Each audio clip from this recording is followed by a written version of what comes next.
Hello, everyone. You are welcome to the JMA Connections this 19th day of May 2026. I'm delighted to be back here on this platform. I've been out of my station for some 48 hours now, and that's why you notice that we are not able to sit in our studio for this broadcast, but we will definitely resume as soon as I'm back to station.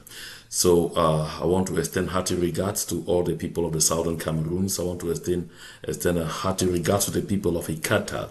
Ikata is in Fako County, and specifically in the Muyuka local government area. So I want to extend very hearty regards to the people of Ikata. They have been grappling with a lot of challenges this past days. You recall the last time the dogs of La République du Cameroun moved into the place, captured 45 young men that they took and went and kept them on suspicions that they were armed, armed men fighting with the freedom fighters of the southern Cameroons. But turns out that none of the 45 were identified by those whom they said were, freedom fighters, who apparently confessed to be freedom fighters as being people who were working with them. But all the same, the people started collecting 180,000 francs at least from each one before releasing them. And I know that there are some that stayed behind because they could not make up that money. And the tragedy that I heard about today, links those who were killed to, those 45 people who were arrested, able-bodied young men just like that. That's a very sad thing, a very horrible thing. This is what we call a crime against humanity. Even if those three were Amber Boys, as they say, even if they were Amber Boys, the mere fact that you already captured them and they are already in your custody, they are detained, which means that they are powerless. You've already disarmed them and you have them, in your keeps. You cannot go ahead to carry out extrajudicial killings. They have to go through the legal system. Even if you want to hand them the death sentence, the courts will have to do that. Not the people, not the soldiers sitting and deciding today we can remove any number and shoot at will in terms of, revenge. That doesn't happen. So what happened in Ikata, what happened in Fako is a horrible thing, and it should attract the ire of every single Southern Cameroonian and every single individual across the world who believes in the rule of law, who believes in the respect for human rights. This is something that is really critical. And again, I've seen pictures. Unfortunately, we are not in our studio where we could broadcast some of those pictures of the population of Ikata, men and women, old and young, whether healthy or not, being ordered by Pobia's thugs to sit on the ground, to sit on the background for prolonged hours. This collective punishment is unacceptable. And all this collective punishment is because they claim that the people of Ikata are hiding the freedom fighters among them. But everyone knows that those freedom fighters, that those armed young men who have stood up to defend the southern Cameroons do not live in the neighborhoods with the people. They have places where they stay and plan their operations. They do not live in the neighborhoods with the people. And when they, the soldiers, are scared of the boys themselves, what do they expect the civilian population with no arms to do? Because this is a problem. So dishing out collective punishment to the people on a daily basis is extremely unacceptable. And in the midst of all this, the politicians stay quiet.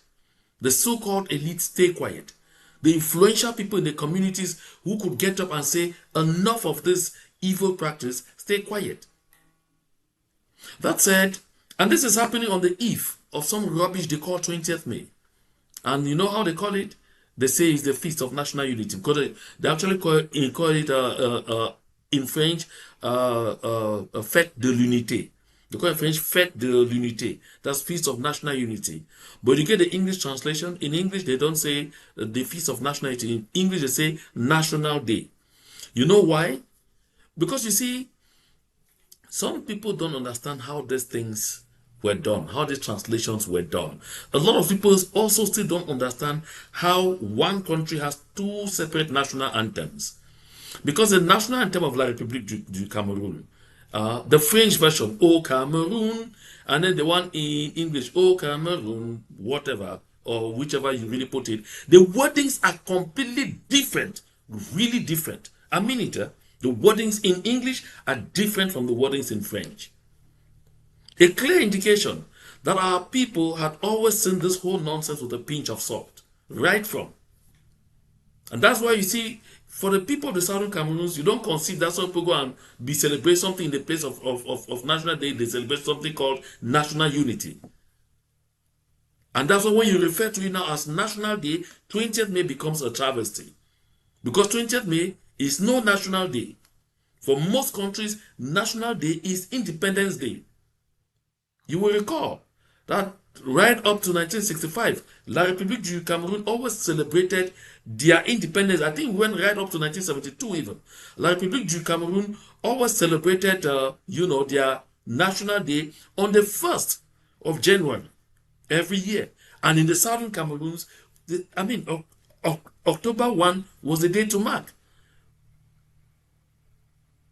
But generally, they never conceived the fact that October 1 should be celebrated separately from what was called their National Day. And that is why they take May 20th, which is a day of shame. A day of shame. Because May 20th is a lie. May 20th is a manipulation. May 20th is a violation of agreements. And May 20th, like I said earlier, is a day of shame. That's why they give it that coloration. So when I sit here and I'm talking, and I imagine that some people in the Southern Cameroons, despite all the enlightenment, despite all the education, will still go out this Wednesday, that they are going to celebrate National Day. When I think of this, it beats my imagination. I ask myself whether these people absolutely know that they are going out there to celebrate the day of their enslavement. That they are going out there to celebrate the day that defined them as subhumans, as second-class citizens. That they are going out there to celebrate the day that made them what they are today. That is prey to La République du Cameroun. This is what it is. Whenever I say here that for the soldiers of La République du Cameroun, they see our people as playthings. They shoot our people for pleasure. You thought I was kidding. Until you hear now what happened in Ikata. That because they lost two soldiers of two or more soldiers, I understand that were actually more, on the battlefield, they go out to the detention cell and pick out young men whom they have captured for no crime committed and put out there and execute them. Just like that, in revenge. How different is this act that happened from that which happened in Batibo, that people carried their fingers and screamed everywhere, Comrade Cho Ayaba and his team had committed crime against humanity? I'm not justifying any, because both are crimes at the same level. This is a fact. That what we saw in Batibo, in Guzang, we all said was unacceptable. We all said it was despicable. Now, how do you explain that La République du Cameroun's talks will do this and no one is looking their direction? I hope that the people in Norway who are leading something that I now clearly want to describe as a victor's kind of peace or a victor's kind of investigation are seeing this, and that they should demonstrate to us, the people of the Southern Cameroons, and to the rest of the world, that they are not just coming in there in support of La République du Cameroun.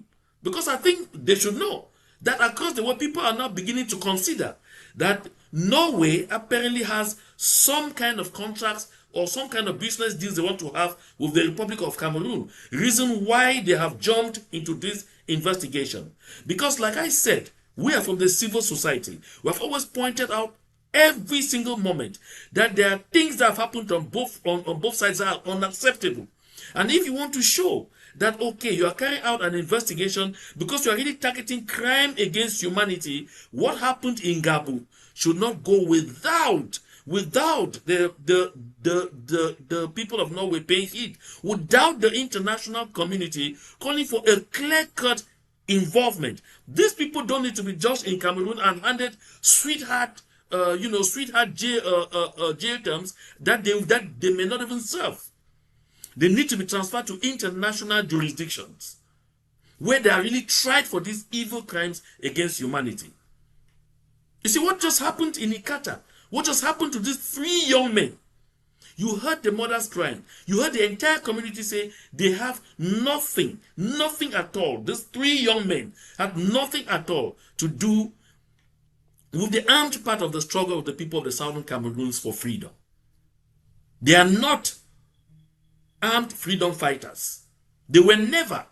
They were just captured like that.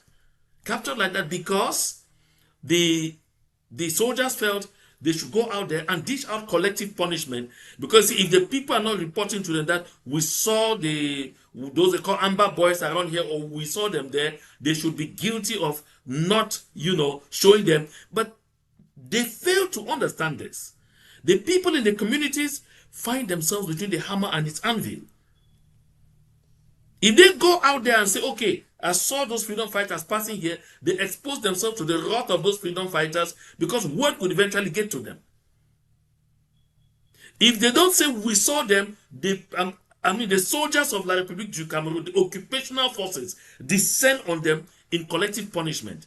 But international regulations say that the civilians have to be left out of this fray. So the soldiers have got to use, or those colonial thugs from Yaoundé have got to use their own means to locate whoever they want to locate. And like I say, with all of these things happening in your backyard, you get every time you are mobilizing to go and celebrate the day that signaled your enslavement. You will note that even citizens of La République du Cameroun, in very huge numbers, are beginning to ask questions concerning this whole nonsense called 20th May. Because a good lot of them are now getting well informed, well educated to question why they are not celebrating their national day on the day their country achieved independence, being the 1st of January. Because every other country in the world does that. That's what you need to know. I'm using this podium to remind the people of the southern Cameroons that staying home on a day like this Wednesday, May 20th, it's not just an act of defiance. It's an act of demonstrating that you are not ready to dip your dignity into the mud.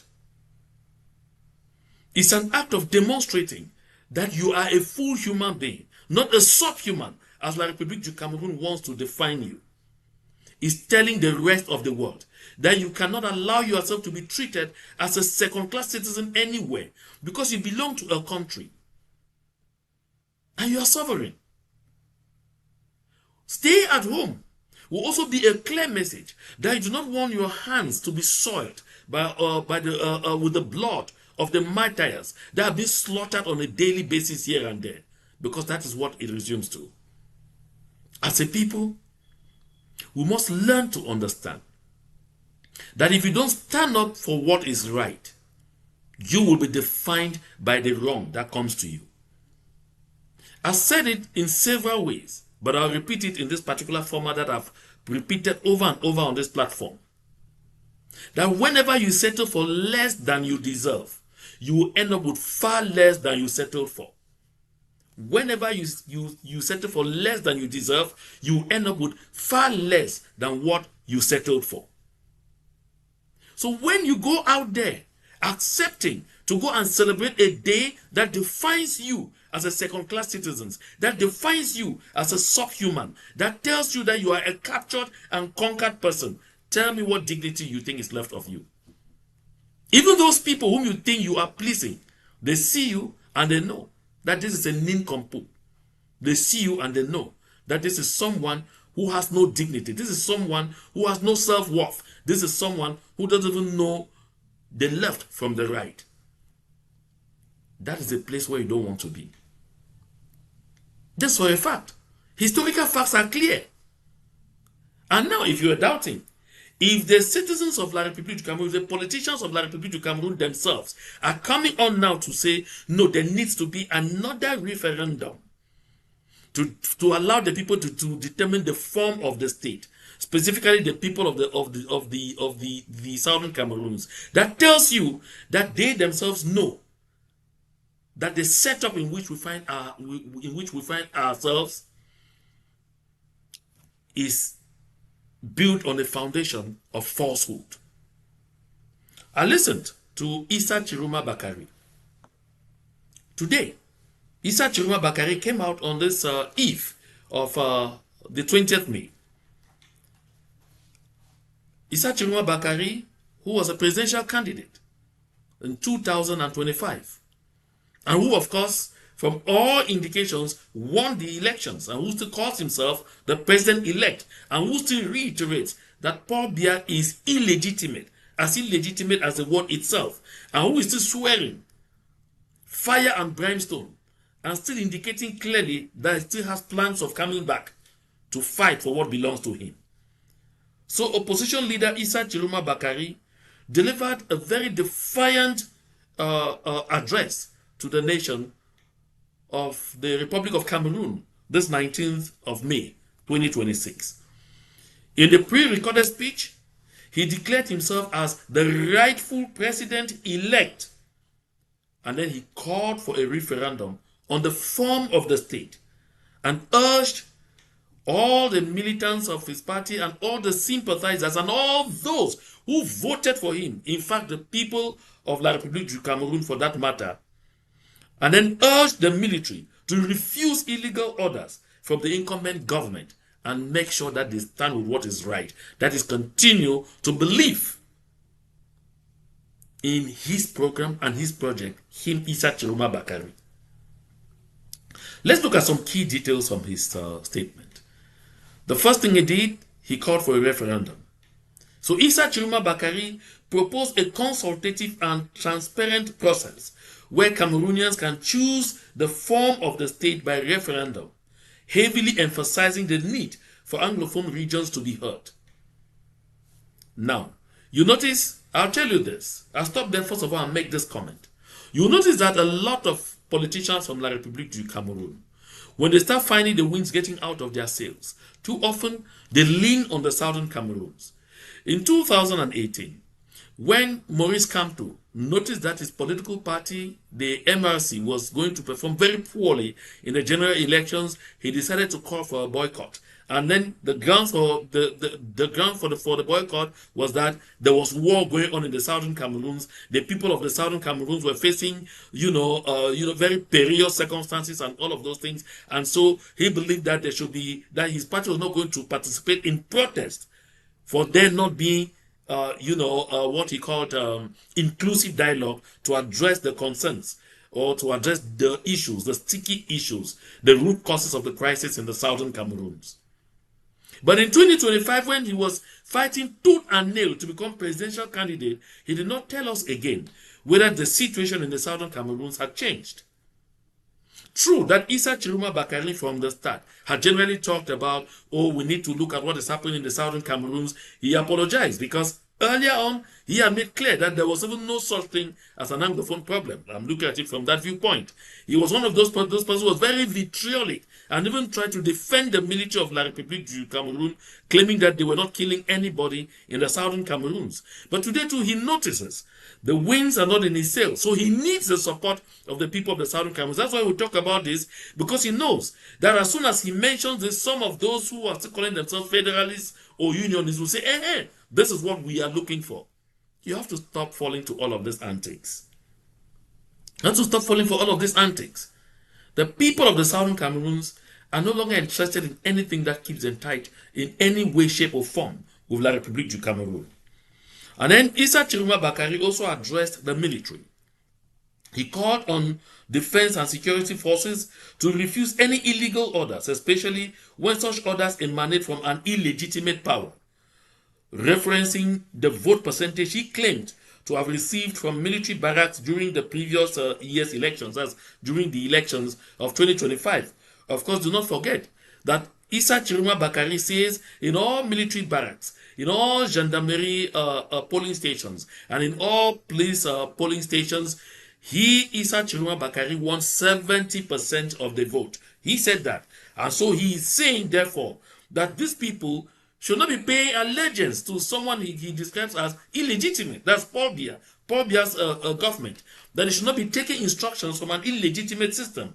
So he criticized President Paul Biya for the 3-year rule, lamenting the deteriorating living conditions, poverty, and ineffectual governance. Of course, Issa Tchiroma Bakari, I mean, we know that shortly after those elections, and when he was while he was at his residence in Garwa and was being attacked once in a while, he generally talked of loyalist troops that were helping him, loyalist troops that were, you know, securing him, loyalist troops that were doing this, that were doing that, and that gave hope to some people of La République du Cameroun who thought that Issa Tchiroma Bakari had an effective plan B in place to counter a system that has refused to be removed, or that has refused to relinquish power through the ballot box. Because more and more the people of La République du Cameroun are talking today about the bullet box as being the only way to save that country. That's why I have the habit of telling people often that that country's Armageddon is not very far. It's going to be a very tough moment in that country, very, very tough moment. Because where it stands, you notice that the political class are resolute that they want to transform the country into a monarchy. But even the monarchical project is facing a lot of challenges because there is no consensus very easily around who of Biya's sons should take over from him. Because actually, there is an issue of parentage. Because you notice that with Frank Emmanuel Biya, it's no longer a secret for anyone. Everyone who has been listening to, you know, to the news media, anyone who's paid keen attention, and anyone who's followed, I mean, the revelations that have come out, knows now very well, I mean, that Frank Emmanuel Biya is not Paul Biya's son, until Paul Biya perhaps proves everyone wrong by conducting a DNA test as requested by the one who says he's the eldest son, Georges Gilbert Baonla. Because as I mentioned on this platform before, a patriarch, someone who was over 120 years old by the time he spoke to me and other media men who went to talk to him on a wide range of state issues, said clearly that Frank Emmanuel Biya was not Paul Biya's son, and made clear to us this was somewhere in 2000 between 2012 and 2014. I had this at least a couple of times. Made clear, very clear, that Frank Emmanuel Biya was an adoptive son for Biya, but the difference is they didn't want it to come across as an adoption. We said Jean-Irene Biya's niece that was living with them got pregnant for someone, I mean, that they didn't like, and then she was getting suicidal. She was beginning to feel a kind of way, and Jean-Irene and her husband Paul Biya had a conversation and decided that she would have the baby. Paul Biya will take over parentage of the baby, name the baby after himself, and of course, go ahead to, provide and stand as the father of the child. And that child will become the presidential couple's child. Paul Biya had no carnal knowledge of Jean-Irene Biya's niece, who begot Frank Biya, who begot Frank Emmanuel Biya. This is the truth. And so there are a lot of people who will be saying a lot of contrary things around left and right, but that truth is there. And that's also exactly what Georges Gilbert Baonla is saying. So you see, even with that monarchical project, there's already serious cacophony in the house. That's why Paul Biya is even going to be unable to appoint a vice president. Although the law normally bars him, but since he has no regard for the law, if this confusion were not there, he could go ahead to do something. It is true that France is backing Frank Emmanuel Biya. Let's just see how it goes. But again, getting back to Issa Tchiroma, because I'm not done with him, Issa Tchiroma Bakari talks also make some post-election reminders. He paid emotional tribute to the citizens and activists who lost their lives or were jailed during the post-election protests. And trust me, when I say the country's Armageddon is going to be serious, this lie that they are living is not going to help them. This lie of a 20th May is not going to help them, because that country is even facing much more complicated problems than we know. This country, called La République du Cameroun, is likely to fly into several pieces. Because while they are saying that they are celebrating national unity on the 20th of May, every other person in that country rather sees disunity, rather sees fragmentation. Because I saw this post, and sometimes when you see those things, don't neglect them. That's how the people of the southern Cameroon started talking and talking and talking, and they thought that it was nonsense. The voice was growing louder and louder and louder until one day the voice became dominant, and we are where we are today. So when you hear people from the northern regions, like I just saw this post by Jean-Pierre Dupont. Jean-Pierre Dupont, I'm sure you know him, you go on Facebook, you see him. He's been one of the early supporters of Issa Tchiroma Bakari, and he's a citizen of La République du Cameroun from the 3 northern regions.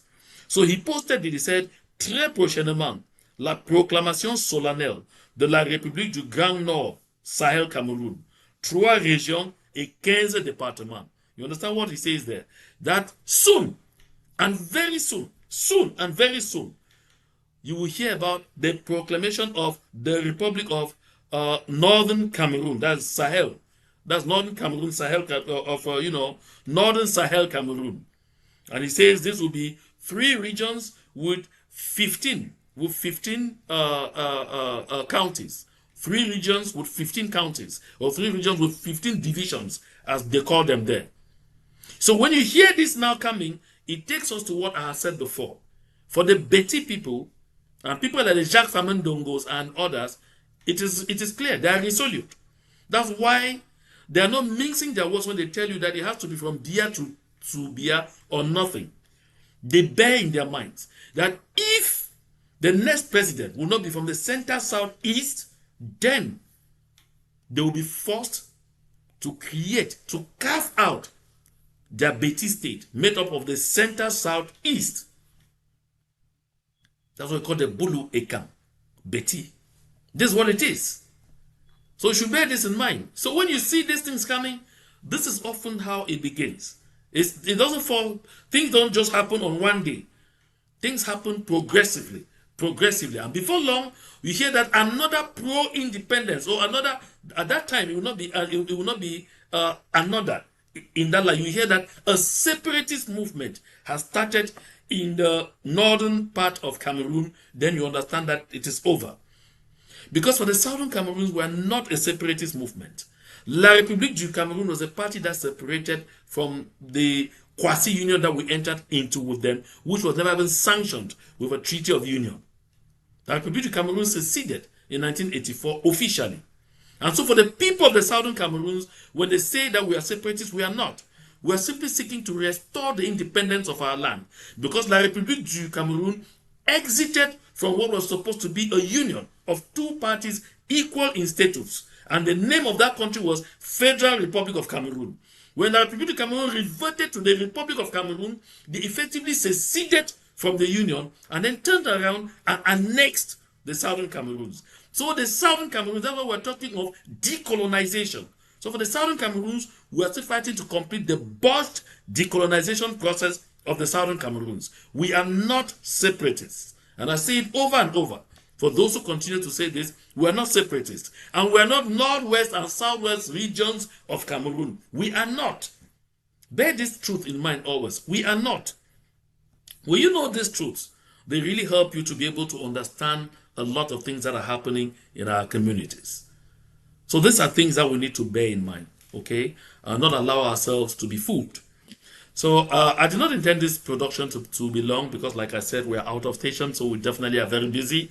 So I want to thank those of you who were part of this broadcast. I want to thank you for setting time aside to be with me on this platform.